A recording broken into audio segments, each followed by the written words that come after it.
Here we go. That's a photo I took of the star magnolias a couple of years ago.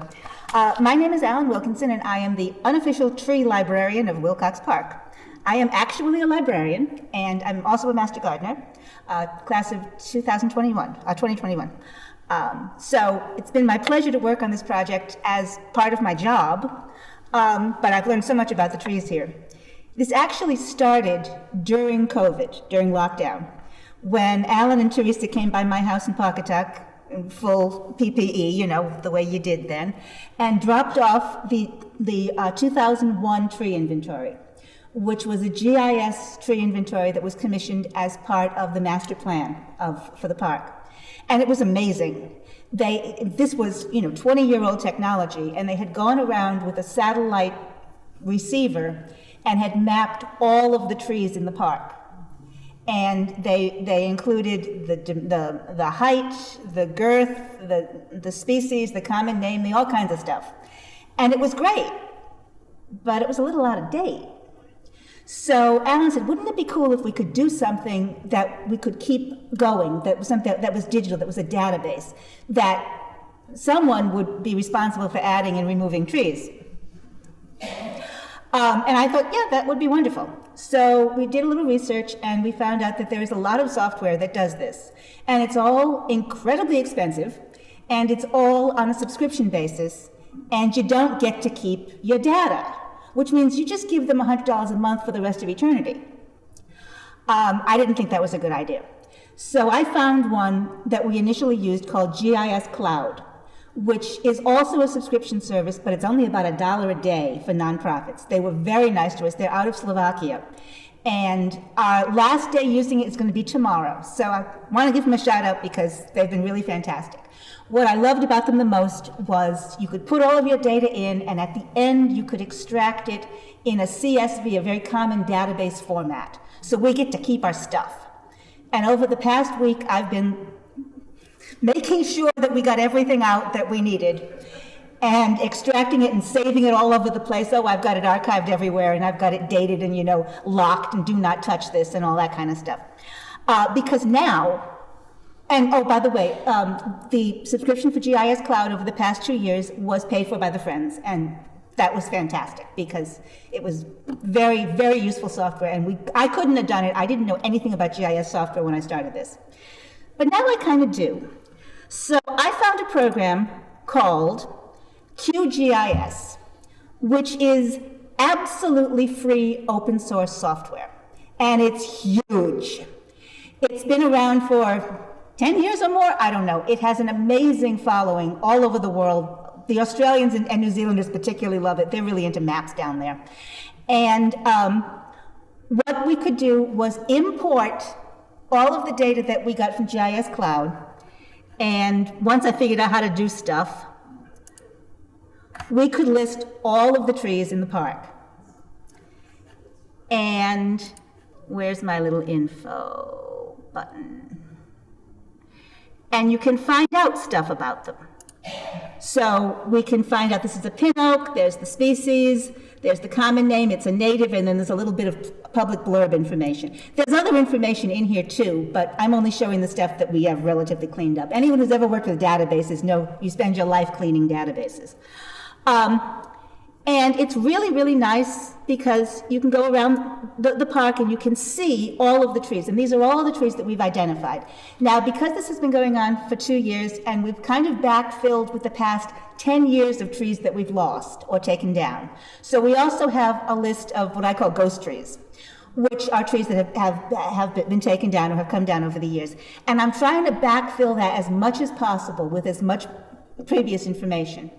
Just because I think it would be really interesting to see the history of where stuff was planted in the park. But these are the current trees. We can also do things like identify the champion trees and the runners-up. One thing that I found very interesting when I was working on this was you could take an old map. This is all digital, all GIS from the satellites. But I could take the old map that we had from 2001, which was just a piece of paper that I photographed during lockdown, and I could do what's called rectify it. And I could put the old map on top of the new map, and these are all the trees from 2001. I must have been really bored during lockdown because I lovingly wrote red numbers on the top of them so I could read them all, and I'm so glad I did. From this, I can now compare this 2001 map with the current map, and I can say that these are the trees that exist now that existed in 2001. So these are all the trees in the park that are over 20 years old. And that's really interesting, I think.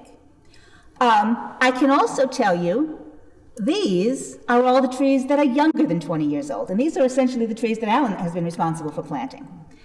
And if I look at it, I can say that 226 trees have been planted since 2001. And that actually is the ones that are still standing. It doesn't include ones that for whatever reason didn't make it.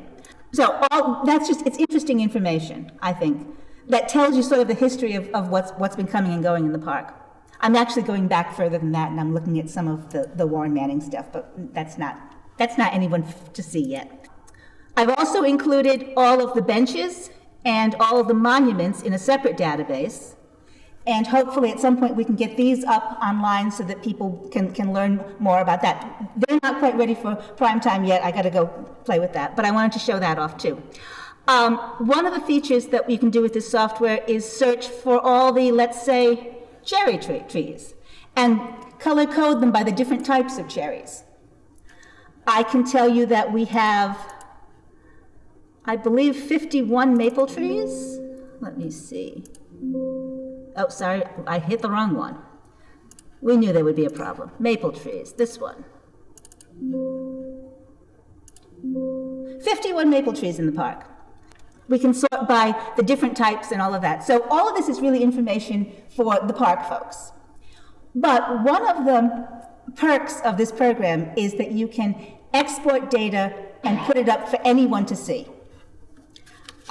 So we've identified about 500 trees, which is actually about as many as were identified in the 2001 survey. So it seems like that's about as many trees as this park is capable of holding.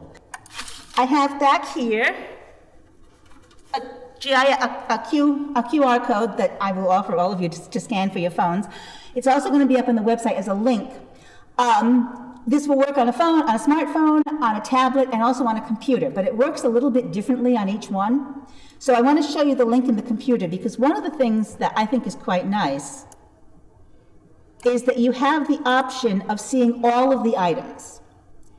So let's say you're looking for a particular tree. Let's say you know we have a Franklin tree, which I didn't know how special it was until Allynn told me. And I can scroll around here and say, and these are all by common names. I could put them by species, but I think this might be a little easier. And false cypress, we got a lot of those, flowering ash, a lot of dogwoods. But here's the Franklin tree, and if I click on this, it tells me where it is.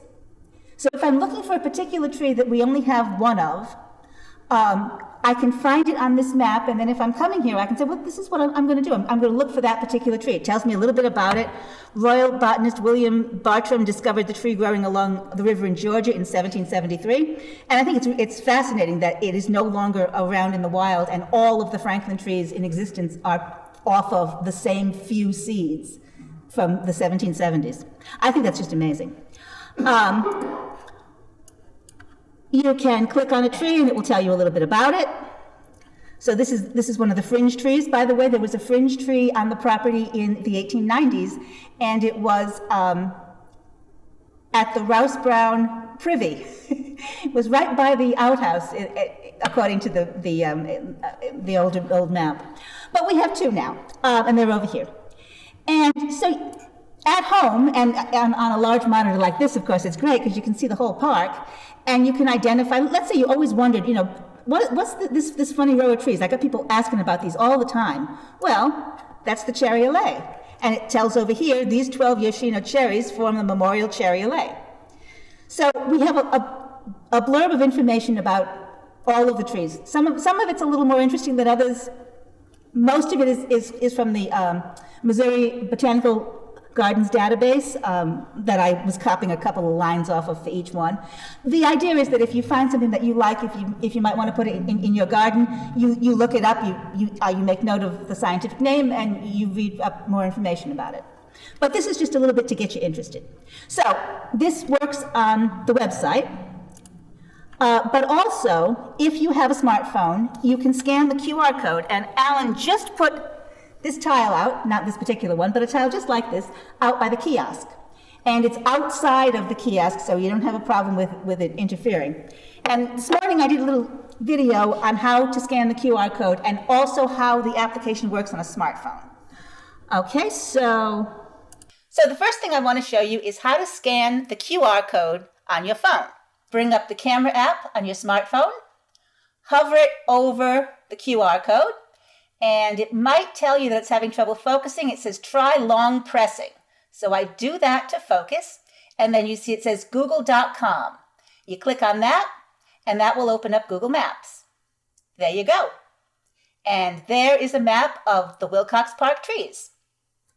Okay, now that you've got that, we're going to go to the Esplanade with your smartphone, and that blue dot represents where we are. That will follow you around the park, and so you'll always know where you are in relation to the trees and the red dots that you might want to click on.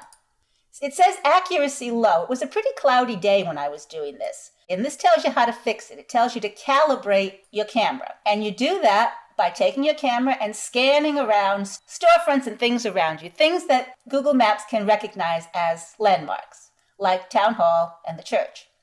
So now that it's all calibrated, we're back, and you can see that on the left you see the view of where I'm going, and on the right you see the view of the map. The blue dot represents me, and we're going to start off by walking across the Esplanade. So we're walking across the Esplanade. The blue dot isn't exact, but it's pretty close. You can figure out where you are. And now I'm going to turn and go towards the fountain. So here we go.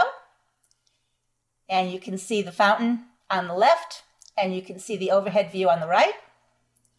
And I'm going to be walking down the stairs in a second.